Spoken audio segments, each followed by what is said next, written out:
I forgot to tweet out the link. Anyway, it's Padres talking. Padres. 2 Padres are here. We're still waiting for the 3rd Padre. I forgot to tweet out the link. Just a bonehead move on my part. Jeez, I'm glad Mike Schilt's not here to yell at me. Yeah. I don't know. Well, let me go on Discord and let us know we're live. Yeah. But yeah, it was kind of a shocker. I'm not going to lie. I'm sitting there on Twitter and I go, does that say what I thought it says? No.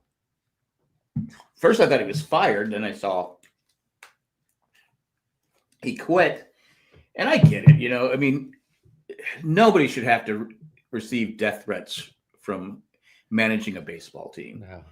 I mean, I that just to me is absolutely ridiculous. I mean, I didn't agree with him on a lot of stuff. I found him stubborn at times, but he did give us back-to-back 90-win seasons, something that has never happened ever before with the Padres, ever. Yeah. I mean, it's been a couple of weeks now, but the shock value, hit all of us right between the eyes, Jack. I mean, nobody saw this coming. I mean, No. The guy just re-signed a new extension beginning of the year. So yeah, we didn't see this coming, but I get the whole. I guess I was very quick to defend him from the mental health standpoint of it. It's like you got to live your own life, and you got to know when you. Oh yeah. You're like you said, he's losing sleep, losing hair, death threats, all that kind of stuff. You get to a certain point where it's like, I've done my time, and quite frankly, he was about the same age as when I retired. Yeah. I didn't have the stress that he had, but I get it. I mean, we all get it when it's just things are coming at you. I think everybody had to get the reassurance that it wasn't, a conflict between him and AJ or, whatever it might be. And I think it's sad that the first thing that everybody wants to do is like, oh, well, it's because him and AJ didn't get along, right? Oh, him and, Eric Grupner and all that kind of stuff. And, I think it's shameful. It kind of reminds me of the Ken Rosenthal hit piece on Machado in the playoffs last year. Exactly. And these guys need to be banned. When you put bad information out, you need to be banned. Well, Coach John Gutierrez said, you guys are just not seeing the picture. He was forced out. Yeah.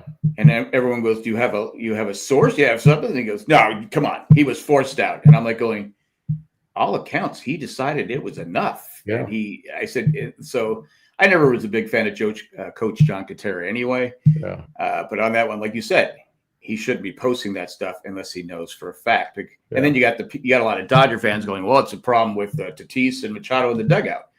And I would go, do you have the link? Yeah. That states that? Because I've never heard anything. In fact, some guy we follow each other. I said, Eric Hosmer has nothing but great things to say about Manny Machado. Yeah. I go, I've never heard anybody from the Padre organization, former players, anybody ever say Machado is a problem. Yeah. Or Tatis is a problem. And the other thing directly to Schilt is, man, numerous times through numerous games and the 2 years, you saw Machado, Tatis, all the players hugging Schilt. Yeah. I mean, we're not talking like high fives and I'm in front of the camera. We're talking actively pursuing to go hug Mike Schilt. So, good for him. Like you said, I'm not going to sit here and say that I can defend every one of his moves, his bullpen moves, his lineup moves, things like that. But you know what? The guy got us 2 90-win seasons in a row. So, kudos to him. And it's not easy managing a clubhouse. Well, because I think the times have changed. It used to be a time where the manager was kind of set apart and he just put the lineup out there and pretty much, tough luck if you don't like it kind of thing. Now there's a lot more communication involved, and you got to get to know the players, and the pitch limits really came in the forefront about 20 years ago, where all of a sudden we were talking about pitch limits and like, what's that about?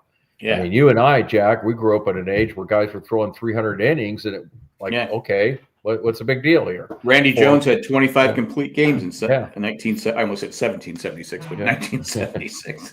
And you had guys, like you said, complete games. You had guys throwing 300 innings. You had 4-man rotations.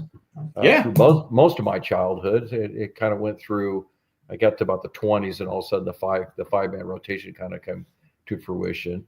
But now, he did a good job, and so now, I know you got Albert Pujols on there, but we got some choices to make, or they have some choices to make. And I've read a lot of articles. I know you probably have too.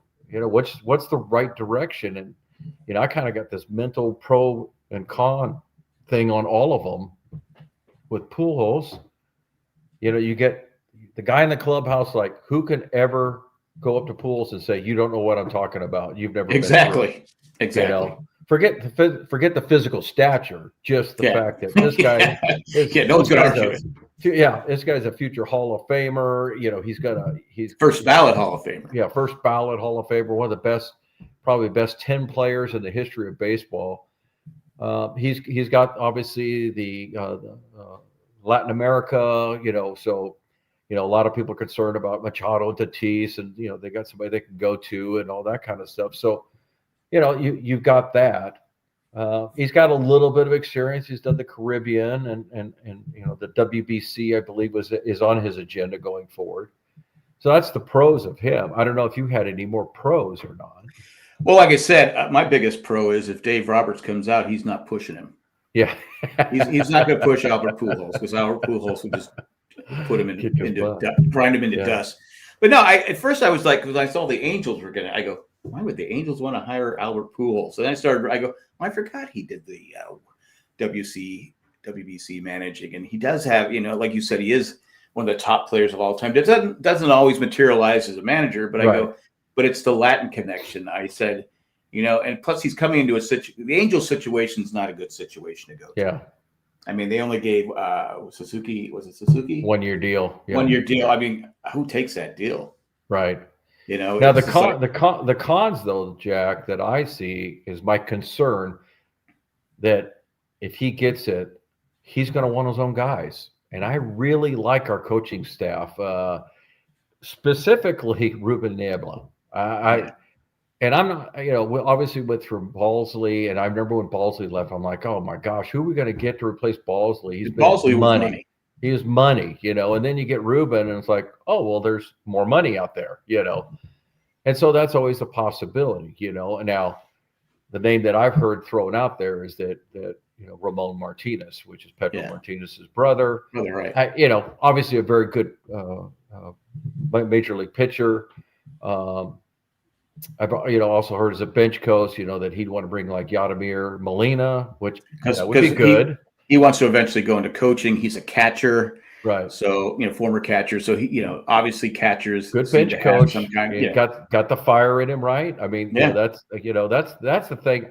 I guess that was the one thing about Schilt, and we saw bits and pieces of it with the fire, but I kind of old school. Sometimes I want my manager out there just going at it. I mean, arguments don't happen nearly as much as they used to, since you have instant replay, and now you're going to have the ABS system, so you're kind of not going to be able to argue strikes and balls hardly anymore, because you always have the ability to until you run out of But I he's one of the guys that I like. He also, rumor was Manny Ramirez would be his hitting coach.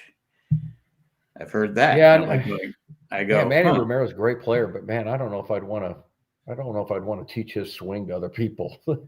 I don't know. He'd have a lot of broken ribs, and he is a violent swinger, right? Yeah, he was a violent swinger. That's for sure. Took some hacks. Another guy I think should be in the Hall of Fame, but that's just But maybe he unleashes Tatis. Maybe he unleashes, not that Machado needs more unleashing, but maybe, a little defilement there. Well, they were even saying Tatis Sr. might be a good hitting coach because he does. Yeah, I don't know, man. He fixed profile. I just don't know if that's too much Tatis in the dugout. Yeah. But again, I was like, first I was against it, and then I started. I go, you know what? Give me Albert. I think give me Albert, because I think he would. Again, like you said, nobody is going to come and question him, and if you do, you're just going to look like an idiot. Well, the other thing is what's our alternatives? And I think there are some good alternatives. Don't get me wrong. I like Flaherty. You know, he's been in house for a long time. He's now with Baltimore, but he was here for quite a few years. But I don't know that much about him as far as his managing style, how much different he'd be. Right. And obviously guys like Preller would know, well, what was his status in the clubhouse? Right. Exactly. You know, and the thing is though, is everything we hear is that clubhouse is tight. So I don't think having to bring somebody in to shape up the clubhouse is the number one priority. I really don't. Everything we hear is everybody in there loves everybody and they all get along. And in the case of a few former Padres, if they don't like them, they kind of like, yeah, why don't you just go someplace else? You know, Yeah. Hater Soto. Yeah. You know, I mean, you know, it's pretty much gotten out there. They haven't said it directly, but all hints are that, you know, they just didn't, you know, they didn't see eye to eye with their style more than anything. Yeah. So, and you got Scott Service, who's been a manager with the Mariners. Rumors he might go to the Mariners. I'm not the Mariners, the Twins. Orioles. Yeah, Twins and the Orioles are looking at him too. But he's been in house with us for a year. Yeah, I wouldn't mind Scott Service. He turned around the Mariners when they were going through some losing seasons. He was with them for, I believe, about 8 years. Yeah, did a good job. And then, of course, you know, you get close to the goal, and they say, well, they fired him at 500. You know, that one year. Yeah. So yeah. It's simple. And then Ruben Niebla has also been thrown out there. And yeah, I don't know about. Yeah, I just don't know. As a pitching coach, is he a manager? Yeah, I mean, you're taking over a team that's trying to get to the next level. Yeah, you're not starting with like the Rockies or, you know, the A's or some team that is, you know, okay, they're a couple of years away. This decision has to be the right one. Preller has to pick someone that can go back and have us compete again, because if it doesn't, you're gonna have Preller being kicked out of his job. The manager, it's going to be a mess. So you have to pick the right manager, and that manager has to come and be successful. Yeah, and you kind of like to get somebody that's going to be here for a while too. You know, that's the crumbling part for me, was that Schilt seemed to be that guy. Like, okay, we got a guy that's going to be here for 7 or 8 years. And you put 2 years investment in him, and now it's like, oh, here we go again. We got to start over again. Different reason, but we got to start over again.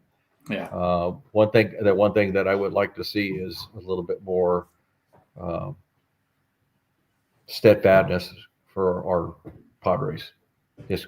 And we were headed that way. We've had Preller for 11 years. We've had Jay for 2 years. I mean, you know, so there's some, you know, there's that too. I'm surprised we haven't got rid of Jay yet. Yeah, I would have a long time. Well, good evening, Jay. Hello.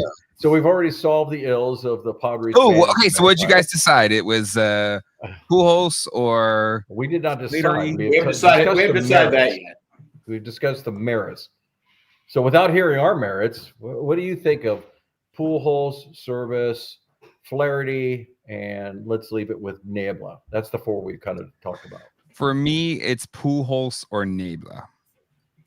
But my personal preference is just go full Dominican Murderers Row. Get like Pujols, Yachty is bullpen coach, and Manny Ramirez is hitting coach. Just go full on. Best the Dominican has to offer. That's what I would say. I think you'll get some nods from us. I don't know about all the particulars. I like the fire of Yadier. There's no doubt about it. Molina, I think, would have a good fire. But as I told Jack, I said, you know, and not that anybody's irreplaceable, but I would hate to lose Niebla. Oh yeah. If Pujols comes in and says, "Well, I want Ramon Martinez to be my pitching coach." Well, so I heard that was kind of one of the reasons why the Angels only giving Yuki, or was it Suzuki, thank you, a 1-year deal. But I feel like the reason they gave him a 1-year deal is because they're ready for a lockout, and Moreno's cheap, and he doesn't want to pay somebody on the payroll. Oh, absolutely, right. Yeah. But I would love. I think if Pujols would take the job, and I don't know if he would even, or if we'd offer him what he's looking for, but like Niebla, he would have to bring him. Like you can't argue against his success. So might be a sticking point though, because look, if you're being hired as a manager, and I speak from experience of my time, and it's not quite the same, but when I got in there, I was actually lucky because I had 2 or 3 vacancies, so I got to bring in people Sure, you have that to build your team. I got to build my team. It gets sticky when you've got somebody there that you're like, well, this is not my choice. Sure, it's not my guy. And where I was at, I couldn't just fire him and say, oh well, go take a walk, and obviously Albert would have that, and honestly, that's probably what a lot of the interview process is about. Is, well, Albert, what do you want if you get this job? Because they're going to ask him what he wants, and that's going to be, to me, the telling part of what Eric Grupner and whoever's on the committee is going to be looking at and saying, how demanding is he going to be? Yeah. Is he going to be demanding in the right ways or the wrong ways? The old, well, if I can't have my own pitching coach, then you know what? It's a short interview. I want my own coaches. Yep. He may come in and be a little bit more subtle about, obviously I'd love to have some choices on the coaches. What are you guys thinking? Like you've got Ruben under contract. You got this guy. I could live with those guys. Or that doesn't work for me. And a lot of times that's, I'm sure, what part of the conversation is. So. No, I completely agree. It's hard though. It's like, part of like this episode's tough is we just don't know. We don't know the conversation. It's like the discourse online that like, Grupner and Preller hate each other. And then they go on like, no, we love them. We're trying to work on an extension now. Like, it's just, it's so all over. But just people are making it. A lot of it comes from other fan bases too. Of course. But it's like, it's so hard. Well, a certain one, but, well, we opened up with that, Jay, but just in concise mode. Yeah. Some of these guys should be banned from writing, because when you get on and you're basically just making stuff up to sell papers. It reminded me of the Ken Rosenthal when he took Machado to task in the series, and then come to find out it's like, well, no, you're just full of it and you're making stuff up. Yep. And Dave Roberts comes out and says, yeah, I lied on purpose. So that kind of stuff. You got John Cantera, who's reporting, oh, you guys aren't reading between the lines. They couldn't stand each other. Well, he was forced. He was forced out. Yeah, he was forced out. No, it wasn't forced out. Yeah.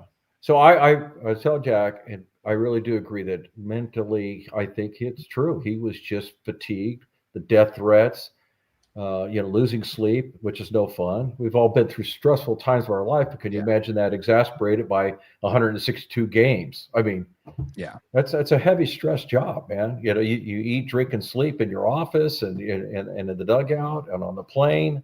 Yeah. And even kind of the reports like, oh, he was berating or, he was difficult with some of his employees or whatever. But it's just like, okay, but he's holding people accountable, and maybe the communication style wasn't great, but it's like, and I hate to be a boomer here and be like, maybe these coaches being a little too soft, but it's just like, it's a demanding job, and you gotta, there's going to be tempers will flare, and people will, I don't know. I feel like it's such a high intensive job. There's going to be moments of, but again, but I'm not in the clubhouse, so I don't know. That's where it's like, it's tough when those articles and stuff. I was like, well, we're not in there. So like, we're all just conjecturizing whatever this is. We're not in it. We don't know it. And it's just like, I'm sad to see him go, because I feel like we consistently showed up to win every single night. And I appreciate that. Didn't always agree with his manager style. I thought he was a little too stubborn on some things, but no manager's perfect. But the results speak for themselves. And I mean, that's back 90-win seasons. Yeah. Finding coaches that have won 90 games, especially back to back, is pretty rare. It's pretty rare. Yeah. Actually, I want to address what Michael says here. No, we had never done it. I used the wrong terminology, Michael, and I know that this is not a political debate. I shouldn't have used the word banned. What I should have said is, I'd like to see some apologizing from some of these guys who put that stuff out there, because my problem is when writers get away with putting crap out there and they never come back and say, oh, well, I was wrong. So bad terminology on my part as far as banned. I was very, very wrong. Yeah. But it makes me sick, because, these guys just write whatever they want and they don't really have to, face anybody about it. And these are human beings that you're you're writing about, and you're writing lies. So yeah, and I think Michael, I think the other thing too, and maybe I don't know if you were as like in the I don't want to say in the know, but the whole sinister sling article, like basically not Rosenthal, yeah, Ken Rosenthal, Ken yeah, Rosenthal, yeah. basically like validated Dave Roberts yeah, BS story because his team was sucking and gave him the coverage. And basically kind of picking sides between these two teams. Right. Also got in the Padres' head because and it got in the Padres, and that's how the Padres they had to answer those stupid questions. Yeah. I mean, just yeah. It was just so biased that and that's just the way the media works. You're just trying to back a narrative or whatever, but yeah. It just needs some accountability. Exactly. I guess what I'm trying to say. Well, I think the Padres did kind of ban him because after that he banned him from the clubhouse. Yeah, he wasn't allowed in the clubhouse, which I have no problem with. Yeah. Well, I think the approach was they went to Fox Sports and just said, "Look, give us the other guy because we're not going to talk to that guy." Yeah. Yeah. So Fox did at least the smart thing there and just said, "Well, we'll put him over the other dugout then." Yeah. Well, he clearly wants to hang out with those guys. Yeah, he clearly wants to be with those guys. Yeah. So let's move over to free agency. And I was reading a very interesting article about half an hour before we came on that talked about the penalties that the Padres would have to pay if they go and sign anybody. And it's pretty excruciating because it would put them over the threshold a second year. And if that is a big free agent, it would almost automatically put them over the third year where they have to start paying 50% penalties. And not only that, they lose international picks or money, excuse me. They lose draft picks. It gets pretty gnarly. To the threshold? They were over the threshold. So I know they were last year. So here's today's rule. Make it pretty simple. I'm reading the article real quick here. Just which article? I'll pull it up too. It's the Friars on Base. Okay. And it says, if the Padres chase a headline free agent for 2026 while remaining a CBT payer, which they are, they're paying a 30% repeater tax on the overage, risking surcharge tiers, sacrificing 2 draft picks, and shaving $1 million off their international pool, all while knowing that any outgoing qualifying offer comp pick would be shunted to after the 4th round. That's a pretty heavy price to pay to go get a large contract for this coming year. And that's just a paragraph out of it. He really did a good job. So Pete Alonso is a pipe dream. Well, unless they're willing to do all that. And look, let's talk AJ Preller here. AJ Preller needs that international money. He does really well in the international portion. He does really good in the draft. So to lose 2 high draft picks would be pretty monumental. And then 50% over the overage on the CBT, man, that could be large. That could be 30, 40 million. He put the illustration, if you went and signed a $30 million player, you're really kind of putting yourself into you're going to pay 38 to 40 million because of the contract you're giving and the charges and the taxes you're going to get. So that's the problem that the Padres have. I mean, we could sit here and go, spend the money, but it's one thing to me to spend the money. It's another to get penalized money. What about really goes nowhere but to other teams. What about keeping their own players, say like a King and stuff like that? That still goes. It still goes. It's the matter of your threshold, and they're very close. They already went over it when they went to the trading deadline. That's the thing, man. They went over. They went out and did what we all wanted to do. They went over. They're trending towards over already because you got to remember what was it? We were gaining like 20-something million just because of the contract we have with Tatis and especially Machado. Machado's going up like 10 million or something like that. So there you go. Yeah, that's the article right there. So basically, it's a great article. I would tell everybody that's listening to this, go read it. It's eye-opening. It really is eye-opening.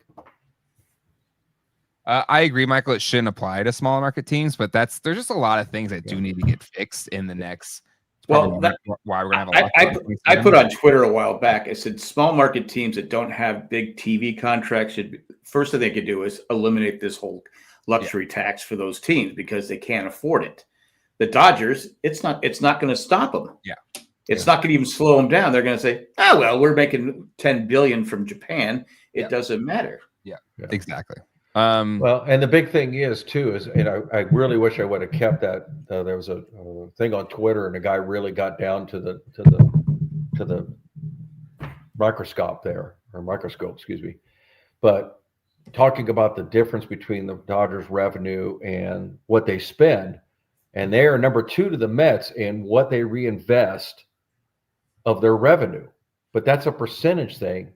And you're sitting there going, okay, but that's still like they're paying $450 million and they make $600 million. I'm making those numbers up, guys. Well, I think it's more than that. It's more than that. Yeah. But I don't want to sound like I'm exaggerating, but the bottom line is it's easy to give a percentage of your money when you're going to get left over with $200 million in profit every year. Mm-hmm. You go to some of these smaller market teams, it's like, they're not spending as much. And I got a reason for that. But the percentage is lower, but it's like, but my revenue is only 150 million and we're spending, 80 million. Yeah, I'm making 70 million, but I'm still not making as much as the Dodgers. Yeah. And the problem is if you're, let's say you're a Tampa Bay owner, why would you spend $50 million on free agents knowing you have no chance of passing teams like the Dodgers? Like that one guy or maybe two that I get is not going to make the difference in me making the playoffs. I'll never recoup that money. No. Well, and I think that just goes to like there needs to be real change. Yeah. Into next year or after next year, which is why we won't be playing baseball in 2027. No, so. we can kiss that season goodbye. Just do yourself a favor and just say we won't have baseball 2027. So since baseball doesn't know how to operate, the fans are going to be without talking Padres for a whole year. I don't think that's fair. I totally agree. I mean, if there's one reason to get a contract done, is so we can keep talking. Yeah. Yeah. I think that's the one sticking point. People can say, "Hey, no Padres talking Padres." Yeah. To me, I think because things need to change. I'm okay with a salary cap if there's a salary floor. I don't think. But I'm being trying to be realistic here, Jay. I'm not being sarcastic, but how can you implement a salary cap when the Dodgers are so far up there? It would be meaningless. Yeah. What do you mean? They're already way over the cap. They are way over the cap. Yeah. So if you made the cap what they're at, it's way too much. Well, what's anyway, none of the teams that you're worried about spending are ever going to get remotely close to that cap. Yeah. Well, maybe you break up the Dodgers. Yeah, that ain't gonna happen. Well, the thing is in order for them to get the national TV deal, the Dodgers would have to give up their TV deal. Yeah, they got 4 more years on that. They ain't gonna do that. I mean, I'm not a lawyer. I'm not a team manager, but they ain't gonna do that. And the closest I can come to what you're talking about is to put basically a grandfather thing that says, okay, by 2029, sure, this is where everybody needs to be. And that's not going to help the next 3 years, whatever. And I don't see that happening either. I'm just saying, logically speaking, how can you tell the Dodgers they have to sell people? But the thing is, I feel like, and maybe it would. The problem is you wouldn't get the $800 million contracts or whatever, like the Soto contracts. What I think should happen is that there should be a complete revenue sharing of everything. So sure, the Dodgers are making the most, but also the Cowboys. In NFL it works. The only problem with the NFL is they reward the teams that consistently lose. In baseball, what they should do, we're going to do complete revenue sharing. The Dodgers are still going to make their money. I mean, I know we get a certain percentage of the TV, but we don't make nearly what they're making. Complete revenue sharing, and the teams at the bottom have to show progress. They have to have like 3 years to finish at least 500. If not, you start losing some of the revenue sharing. 5th year, you lose even more. 6th year, you're out. And I think it's almost like in soccer in Europe where relegation. The problem is Premier League is the never best approved example of what should happen. But I think that's it, because a salary cap like Jerry's, it's just not going to work. The players will never accept it. The players will never accept a salary cap, and I don't think there's any way they would. Why would they balk at that? The smaller market teams are going to have to pay more. But I hate to burst your balloon though, Jack. As good as that sounds, L.A., New York, Philadelphia, Boston, none of them are going to do revenue sharing across the board. Why would they? I get it, but it's just they're still. But they'd still make money. They're still going to make not the money that they projected to be made when you bought it as a minority order. You're not going to give away $100 million. Like, wait, okay, let's do it the right way. I'll forfeit my $100 million that I thought I was going to make, and I'll only make $10 million instead. That ain't going to happen. It's a mess, and quite honestly, it's not. And I want to make sure I'm clear. It's not that I don't agree with what you're saying. Yeah. I just how are we going to get there? And I'm actually more curious about how are they going to do this, because this is a minefield. I mean, this is just a total, two heads butting against each other. You got the Bryce Harpers and all the players who think like that saying, you say the word salary cap and I don't want to talk to you. I got nothing to do with you, Yeah. And you got owners that say, you're saying I have to spend money? No, I don't have to spend money. It's my team. I don't have to do that. Yeah. So, but I think that's where like Manfred, I don't know if he has this skill.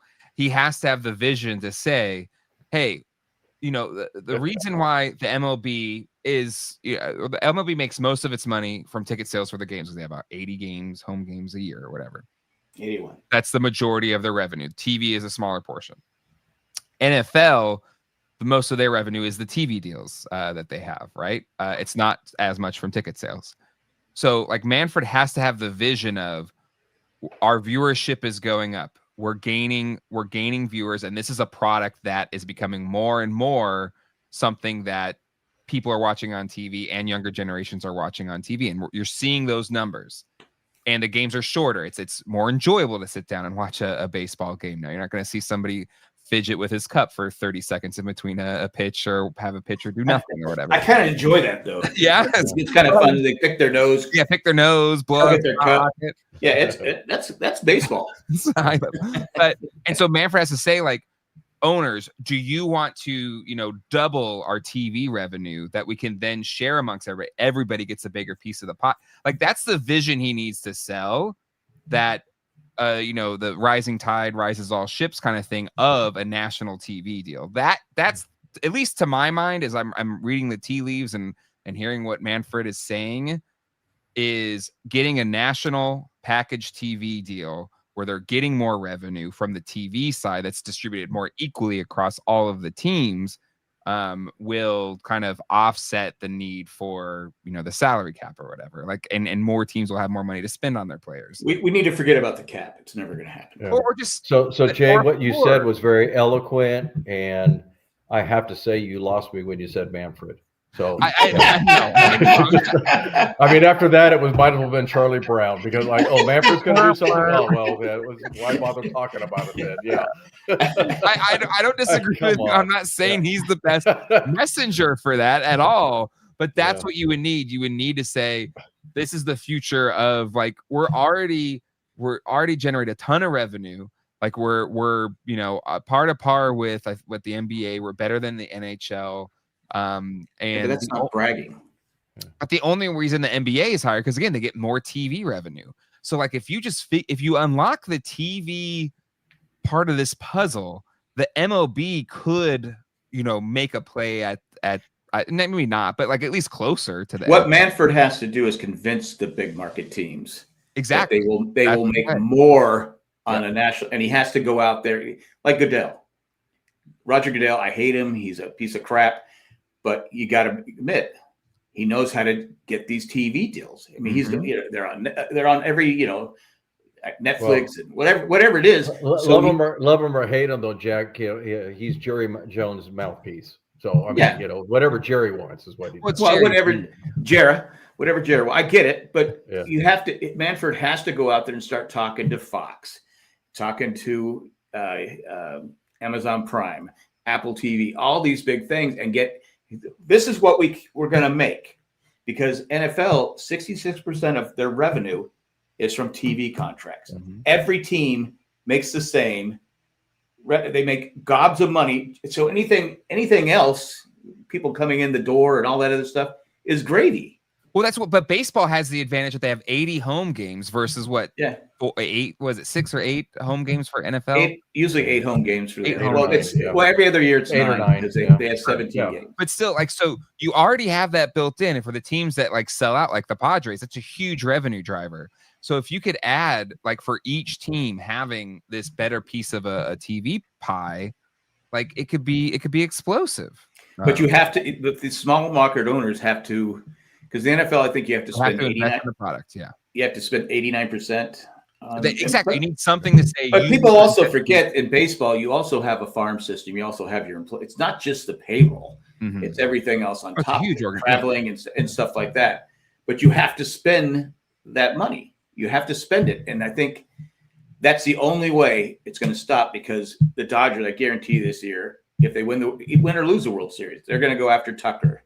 They're gonna go after players that probably Suarez. They're just gonna go and ruin baseball. So So I mean, it's going to be even worse, and people are going to get more pissed off. Absolutely. And I was telling someone on Twitter yesterday, I go, the problem is you have so many teams that are done by May. Well, they should spend more. I go, they can't. They're not going to spend more because like Jerry said, it doesn't matter.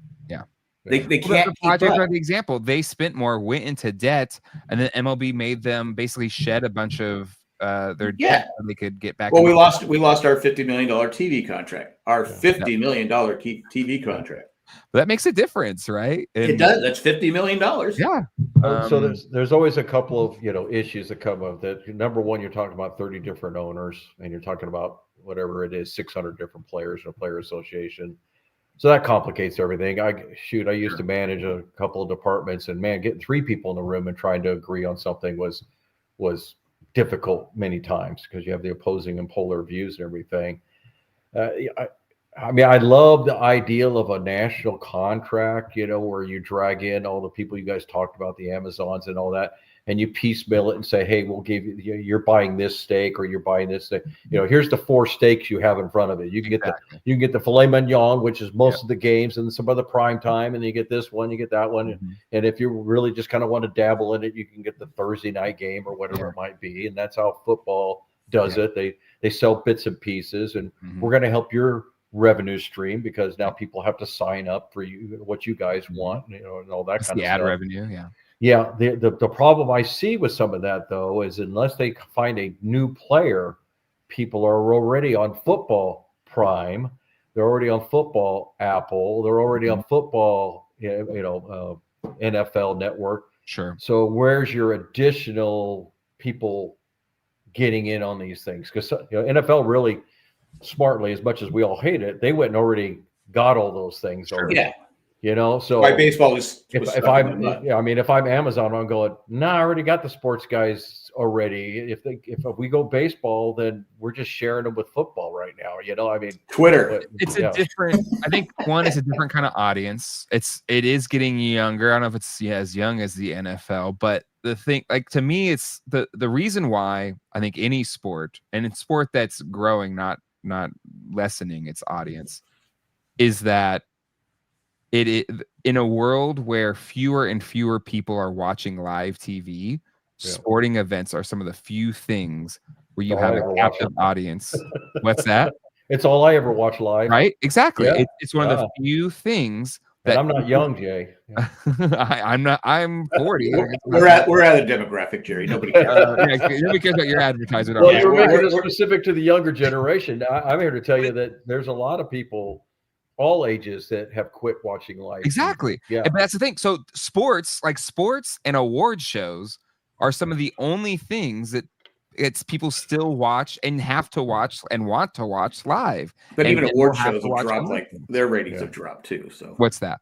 Award shows. Oh, I know, but the reason why they're still whatever is because it's one of the few things that have a people watch live. That watch live because you want to know when you know. So that's where I think, to your point, I get what you're saying, Jerry, that like, oh, well, the NFL already carved out it all. But I feel like if it's a weird place with TV, with streaming also raising their prices on everything. Yeah. But like live sports, there's a reason why Amazon, Netflix, Apple TV, like there's a reason why they want a piece of that pie. Hulu. Well, Hulu's merging into Disney Plus now, but I mean, if there's a case to be made, Apple would be the one to go get a full-blown contract out of it, because they literally only have, like, what is it, the Friday night one game a week kind of thing. They would gain a lot, and that's what's and quite honestly, if I'm the CEO of one of those Netflix or all that, I'm going to Major League Baseball. It's like, I want exclusive rights. I want everything. The only way I'm buying this is I'll give you $7 billion a year, but I want it all. Under $7 billion? You're Veruca from well, no, but I mean, Chocolate we're not going to share it with Netflix. We're not going to share it with MLB TV. No, we get it, and that's it. Yeah. You know, so a lot of I think exclusivity has something to be said about it. It's expensive, but you can get it. But that's where, like, an Apple TV, they just sit on mountains of cash. So just spend it and get that. Like some of these lower teams. Yeah. So let's talk free agents, though, guys. Do you think we're going to keep anybody? Are we going? Well, after that article. Yeah, I was. You don't have anybody. I was really hopeful that we're going to reach something with King, but I don't know. It's starting to drift away a little bit now. Here's the thing. I mean, I don't want to. I see what that article's saying. Yeah. But also, it's a little doom and gloom, because it's really just next season. You assume everything's going to change in 2027, and I know. Even the article, it says, like, you don't want to assume, but there's probably a little bit of, calculus being applied that whatever penalties you think you're going to be paying, and this is probably why the Dodgers did everything they're doing right now, because they're kind of playing with knowing that the rules are going to change. Just make your plays now with knowing that the penalties are probably going to change. They can probably negotiate those things. Well, there's a little bit of that, though, Jay, and I don't want to take because I know Michael mentioned that. I was thinking it, but Michael mentioned it's like there is renegotiating deals. Now, that's a slippery slope, because no player is going to renegotiate a deal unless they get more out of it. Yeah.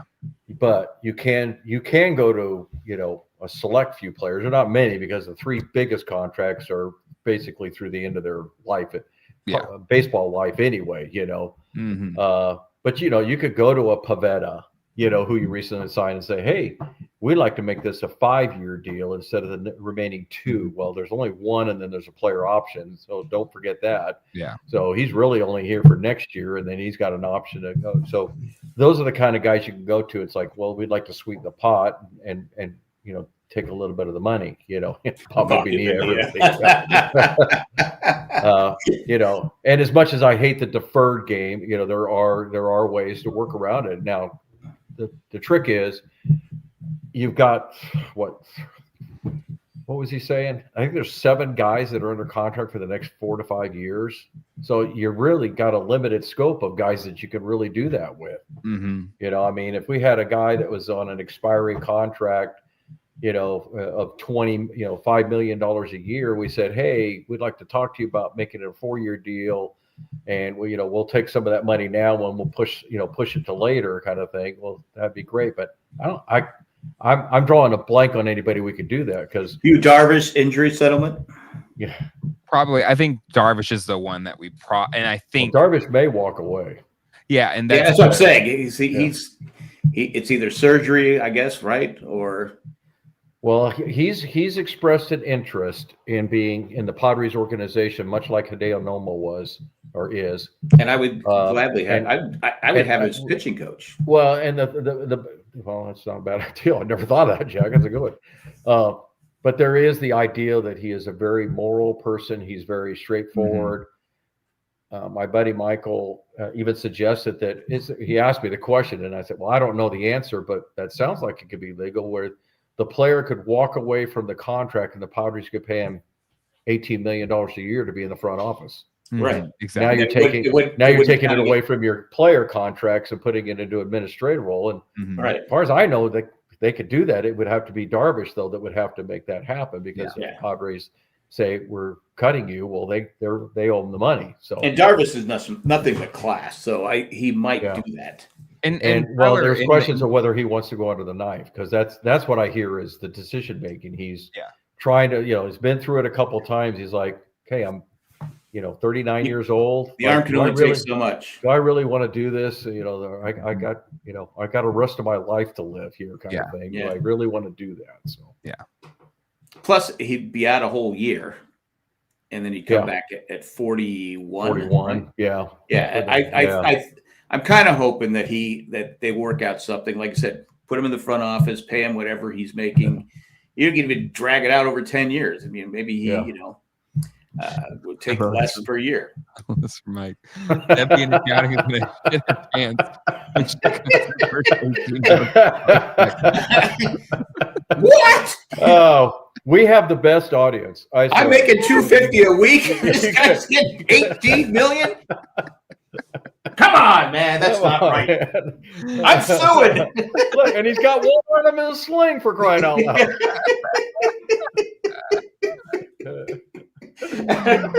Oh, God. You guys are great.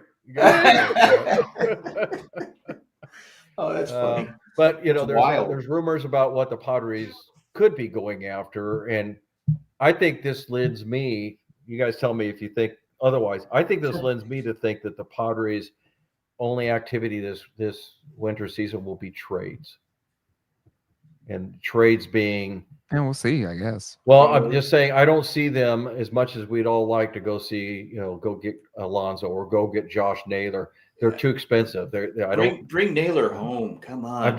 It's not a matter of want, though, Jack. As Oz would say, he's got that dog in him. Yeah. Can I just say him jumping and to use his head to block the double play ball? Yeah. I mean, it didn't pay off, but it's still. No, but I love that, man. He's nasty. He's a dog. It's not that I don't want him, though. Don't mistranslate. I get that, but I just don't think that's going to happen. And I think maybe you can go look for somebody. Here you go, dog. We'll give you $2 million younger. First year, $4 million, and then we'll backload it. Yeah, because we have. If you look at our payroll, it is very top heavy. Our bullpen is solid without having to pay hardly any money at all. No. I mean, and we got guys in the minors that can come up and take exactly. And even starting pitching, we got Darvish and Pavetta, but you're losing to your two bigger contracts with Cease and King. And we got Vasquez. We still got Vasquez. We get Musgrove back on his current contract, and and you turn Mason Miller into a starter. No. You guys want to turn him into a starter? Please don't do that. No. The guy's had arm problems in his youth. I don't want to exasperate him. He's the most dominating closer in baseball. Yeah, just let he's unhittable. Yeah. You know what? Here's where I'm going to go. Here's where I'm going to go with Miller, Jay. If I got Mason Miller, I'm pitching him 2 innings when he comes out to relief. Sure. For more times than not. I really would. I would say, you know what? We're not going to use you every game. But when you come out, there's a possibility you're going to go 2 innings. You know who should have gotten more than I guess even get brought out. Andrew Munoz. Yeah. I said I was watching. I can't believe because I put it on their other bullpen. I said, bring in Munoz. You got a 2-run lead. Can I just put it on our Discord? Money quarterback guys, but here's the managers trying to get to Munoz, and playoffs are a little bit different. But if you use him and it fails, then it's like, well, where do I go now? But this is where again I'll give Schilt credit. I feel like he played pitch perfect in the postseason. Yes, he did. And they scored 6 runs for 3 games. It was the hitting. Hitting was and only gave up what 6 runs. But like when you brought out Mason, what was it? He pitched 2 innings with 7th, 8th. Yeah, 7th and 8th. Why? Kudos. Why risk it? It's the last game of the season. Technically, exactly. If you lose, so just bring them out. Like, what do you got to lose? So that part I get. But who anticipates a 3-run homer? The guy's been solid. It's Springer, the guy's money in the playoffs. Yeah. Well, that's what we need. And plus, he heard that's what we need. Count. We need money in the playoffs. Yeah, you're right. Let's point the finger right back at our team. Yeah. You can be the best manager in the world, but if the guys don't perform in the postseason, and I got to say, this is 2 in a row. It's not an anomaly now. Last year it was an anomaly for 25 innings. Okay, and we kind of got over it a little bit. Like, okay, new season. We got the postseason here. It's like, oh, here we go again. And Machado even said, I got to be better. Yep. Yeah, I hit a 2-run homer, but I was 1 for 10. Yep. Tatis disappeared. He looked awful in game 3. Tatis, awful. Terrible. Yeah. And that's the difference maker because he was so many in the playoffs. Yep. First time for him. The first time just like being absolute trash, which it was probably a shock for him because he probably thought, hey, I have a 1200 OPS in the post. I'm Tatis. Yeah, exactly. But that's again going back. We need more Jackson Merrill is what we need. I think Jackson. Anyway, well, who knows? We'll see next year. Got to get to the playoffs game. But anywho, I guess what I'm trying to say is one of my favorite moments. One, I feel so bad for the Mariners fans and because it's brutal they're like the lose American like League Padres in a lot of ways. But they haven't even been to the World Series, and you're 2 innings away. How many outs is that from going 7 outs? With 7 that, outs away. With that bullpen. Now I know I jinxed them, but with that bullpen, it's been money all season. And so, I was actually recording a different podcast while that was going on, and then I finished they were winning, and but I finished the podcast. I was like, oh no, what happened? Right. And then I saw the home run, et cetera, and then I go to our Discord. And then I check our Discord, the Padres Talking Padres Discord. And what did I see? A little message by Mr. Baseball. Should be called Mr. Jinx. Mr. Jinx. Saying, Mr. Jinx. Let me see if I can get the exact quote from Jack in the Discord. And for those who don't know, Jack is a cursed man. I feel like the reason the Padres are cursed is because Jack is a fan of them. But you know what? You stop being a fan of the Chargers and they still are charging, so maybe it's not. Yeah, so I can't blame me. But did you do it in baseball or general? I think it was baseball. Yeah. He owned up to it. I'll give him that. You did. Okay. Right when I came back and said, like, my bad. Oh well. My bad. Yeah, that's what it was. This is what he said. He said, I don't want and when did you post this? What inning was it? It was the 7th inning. I think. 2 out in the 7th, I believe. I said, "Oh man, the Mariners got this because their bullpen has just been unhittable." So you said. Plus, they had Munoz. Like, okay, Munoz. Okay, here we go. I don't want to jinx them, but the Mariners bullpen should be able to close it out. I was actually watching. I went. So Jack would be the first to admit, but if you've got Jack as a fan, your team is going to lose. Yeah, exactly. Okay? They're going to lose. I literally have teams calling me and saying, "Hey, don't pick up my guys and hate on us. Yeah, and hate on us. Don't root for us." You can admit it right now, Jack. You're on the Dodger payroll. So. That's what he needs you to become a Dodger fan. But that post that you made was at 10:11 p.m. What was it? 5 minutes later. But I still. Yeah, it wasn't much difference. When did that home run go? Is someone timestamp that for us? I think Oz said. Pretty much as soon as he posted again is when it had happened. Okay, so at 10:39, you write. So I guess it was 28 minutes. Okay, all right. 28 minutes. At 10:39, you write. My bad. So I go in and I look after I was recording and I wrote, I should have known. I was like, I just honestly thought that bullpen just. No, I get it. That's baseball. You got to play the games. You never know. Know what? And Jack probably wouldn't post it if that would have been the Padres. He probably would have just been I wouldn't. Radio silence, right? No, but let's all admit to ourselves that if the Padres were winning 3-1 in the bottom of the 7th, we'd be going, okay, I like where we're at. Yeah, I mean, come on. I got Miller out there. I got Morahone, I got Miller, and I got Suarez. Like, you know what? Yeah, I feel pretty good about this. Yeah, it just but it's a hard way to lose. So especially for a team that has never been to the whole game where you had Julio Rodriguez hit a home run. You had the big dumper hit a home run. It felt. I was like, oh, it just felt like okay, they're kind of putting the finisher on it. It also shows the thing that we, and I really do. I talked about it all year. Not this past year, but the year before, we hit a lot of dramatic home runs. I mean, Yes. a lot of them. I mean, Mhm. Jackson hit I- 6 of them, Yeah. right? But we had a lot more than that. It was a team that just seemed to have the destiny in front of Yeah. it that says we're going to win these tight games. Yeah. I never felt that after the first 17 games this year. Agreed. I just like every day it kind of just kind of went It was away. clawing our way to Yeah, it's like, 20 okay, wins. when I are know we going I'm to get the doing big this. one? When are we going to get a walk off? And we never did. We had did have so more few. walk-offs, and we generally still won the close games. But to your point, we didn't have those great comeback wins like we had. Yeah, we're down by 8. We come back and win 10 Yeah. to 9 or whatever Mhm. it is. Yeah. Or pull off a win in the 9th inning, because I don't think we had too many of those, Jay. I really don't. We had because- more walk-offs way more walk-offs than 23 still. No, Yes. no. Yeah, we had at least I'm gonna 5. need proof. I'm gonna need proof on that. 24 and 25. I'd have to see that. Well, 2024, I never thought we were out of it. 24 was magical for sure. That's what I'm comparing. 24 but and 25.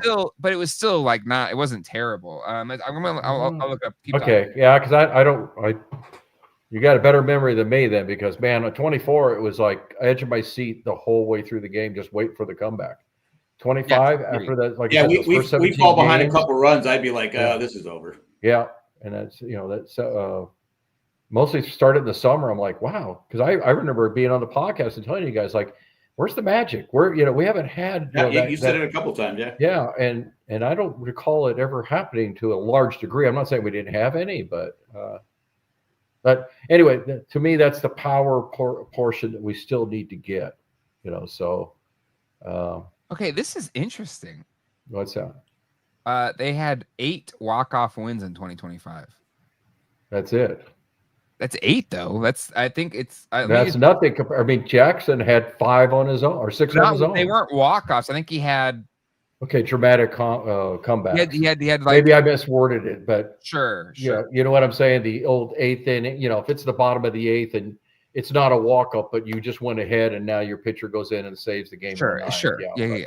Yeah. But anyway, well, let's put it this way, Jay. How many home runs did they hit in 2024, and how many did they hit 2025? Somebody put it in a very interesting comparison. The Blue Jays this year mirrors the Padres in 2024. I mean, dot on, all the way down. What did they do differently in 25 that changed things? Well, we didn't hit any. We didn't hit any slug, right? No, I'm saying, what did the Blue Jays do to turn it around? Basically the same philosophy as the Padres, but they just did it like the Padres did at 24. I don't think the philosophy for the Padres was different. I think we just went a little too far over the edge on all the time versus situational. And that's always been I'm not a hitting coach, but from an outside looking in, to me, you got to be picky about when you're trying to spray the ball. And then there's times where it's like, I need to pull it. I got to take a bigger swing. Yeah. And it's the same thing that a lot of people used to criticize Fernando on. It's like the big swing. It's like, that's how you hit power, though. Yeah. So you guys have said it before. I agree. Sometimes you got to have slug.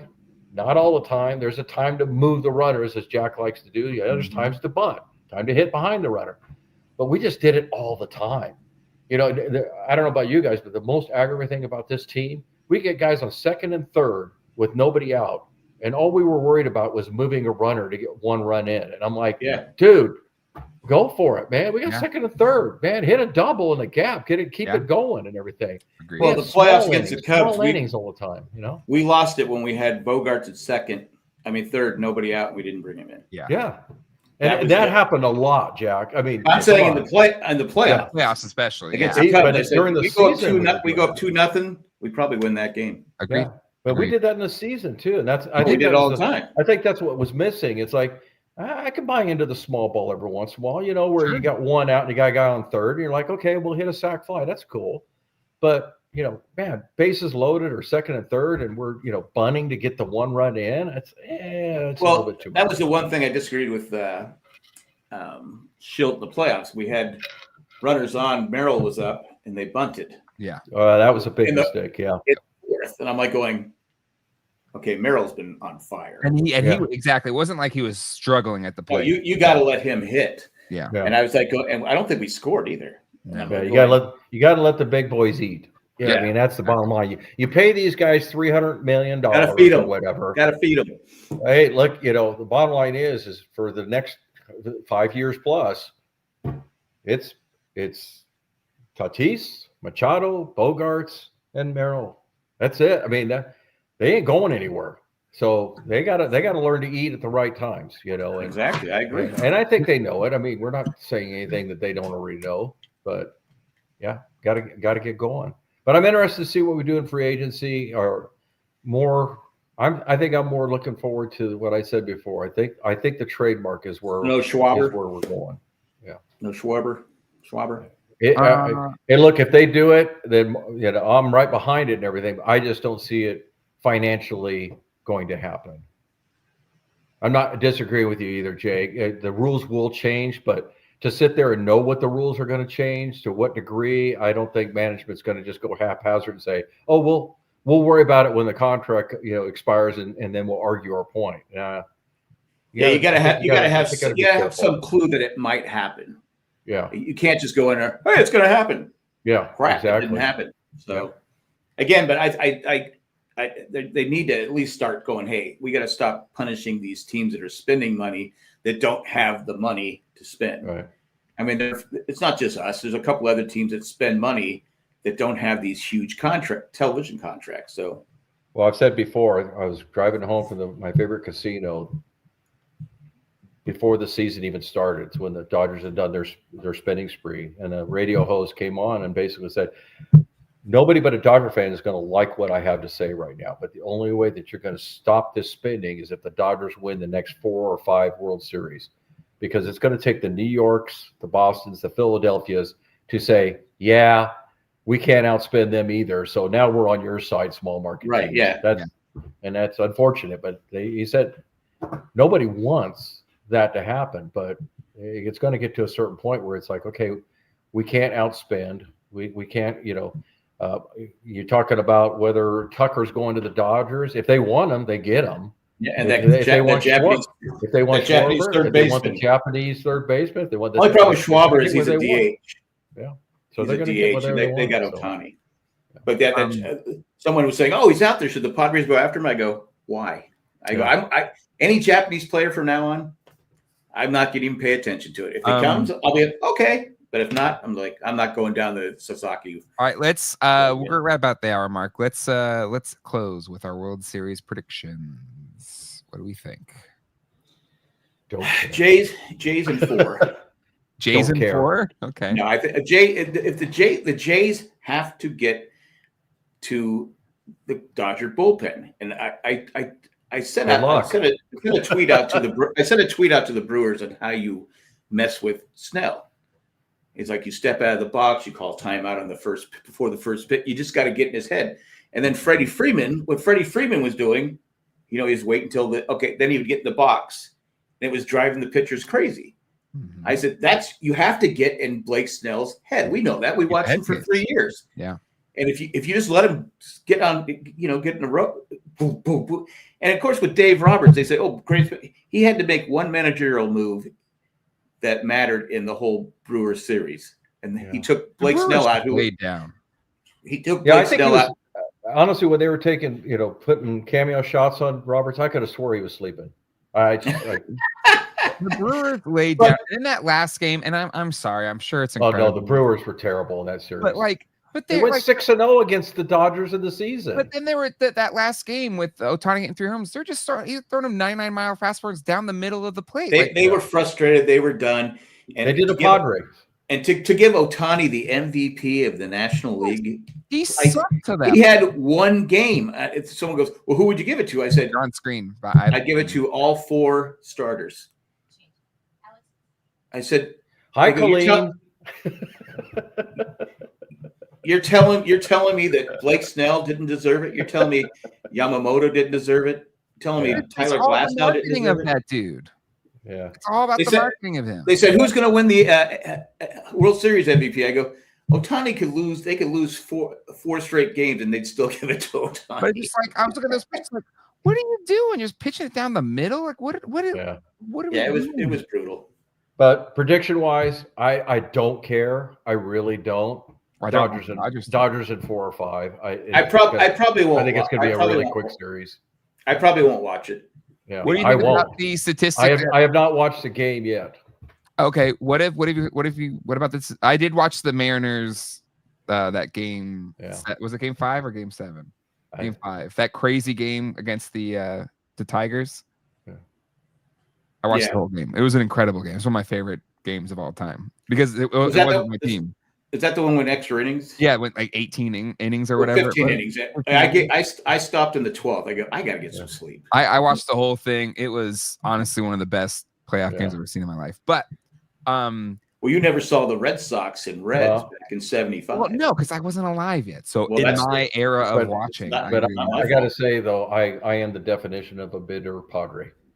I don't. Well, I mean, last year I was bitter. This year it hurts too much to watch other teams, knowing my team's not there. No, I get that, but last year I felt that way. But this year, like we lost our playoff series, how we've lost during the season. It wasn't. Yeah, so I wasn't shocked. I mean, I wasn't. Sure, I was bummed, but I was like, all right, fine.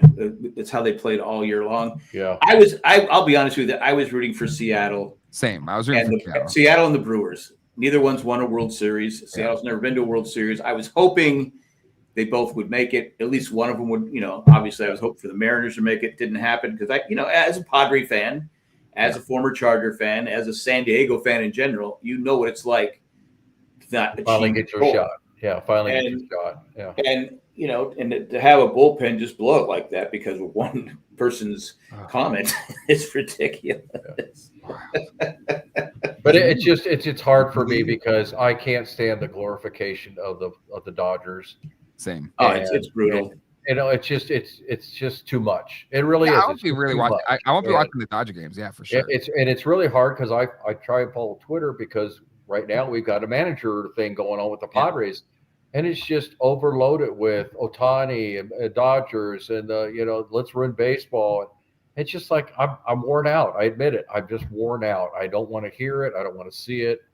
But yeah, it would. But see, that's go Toronto, I guess. But Michael, part of me says though that the only way this gets fixed is that the Dodgers win this year and next year, and then okay, now let's talk. So I agree with Michael. It would have been a ratings nightmare, but that's the problem with baseball. Used to be, it didn't matter who was in the World Series. They still got 34 back in the 60s and 70s. They still got. Well, that's where you've alienated so many fan bases by just having the large market team. The only reason they added the wild cards to the division is to get the small market teams a chance. Yeah. Because it would be the Red Sox, it'd be the Yankees, it would be the Mets are spending money now, the Dodgers, all the large market teams. They're always in the playoffs. They say, "Oh, look at the parity." The Dodgers have been in the playoffs for like the last 20 years. I think it's more than that, though, Jack.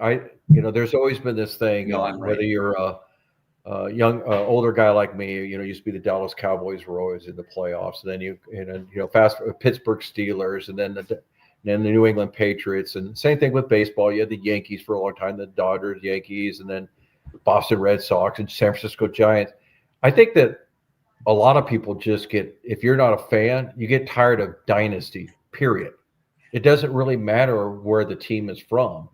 I look at the NFL. My friend Michael is leaving back to Kansas City, and it's his team, And I just, we were just on a golf trip, and I told him, I was like, look, no offense, but I'm just tired of seeing your team in the playoffs. Nothing, I don't hate them, but I want to see somebody else. And the Kansas City Chiefs have been in the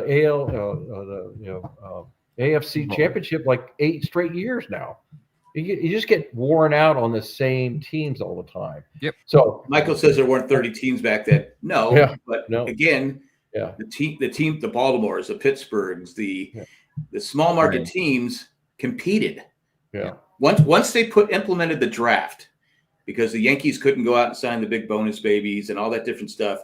Look at how the big market teams kind of faltered for a while. It wasn't until free agency came back that the Yankees started winning again. It's right there, Michael. I know you're. I hate to say it. I hate to say it, but there's no one going back. But free agency ruined the game. Period. Yeah, but also, but in the beginning, it used to be you had to draft well. So. In the beginning, small market teams did compete. Yeah. In the beginning of free agency. because they We're drafted well. We're at an hour 10. Yeah. It's ought to Who you be taking? 2 World Series. Stop it. What's All All right. right, I gotta go, man. On that Yeah. note, we'll end it. Thank you all. for your pick, Jay? You told us. my pick? Jays in 7. Jays any in 7. I say Dodgers. I'll say Dodgers in 5. You know, Jays never win. And You know Jack. that, Jay. I Jack, said please- Jay. I said I'm gonna Please go take Jays. the And, Dodgers. Please take the Dodgers, Jay. Please take Jack. it. Dodgers in 3 because Ohtani's gonna get hurt, and they'll say, "Hey, we're not playing the 4th game." Yeah. Just We have Um, to wait till he gets well. Yeah. But Yes. here's the thing. Here's just a little note. Any championship series team or any champion series that went 7 games and then the other series only went 4 games, the team that won that 7th game went on to win the World Series every single Everybody time. always talks about the rust factor. I'm not a believer, so yeah. So, All right, guys. All right, it's fun. We'll see winter meetings maybe before that, but yeah, if we get a manager, if the manager gets announced, we should there you probably go. do it Okay. around. All right. All right. Good talking to everybody. Hey, Dane, how's it going? All right. All right, I gotta go, boys. I got a podcast in like 2 minutes. Guys.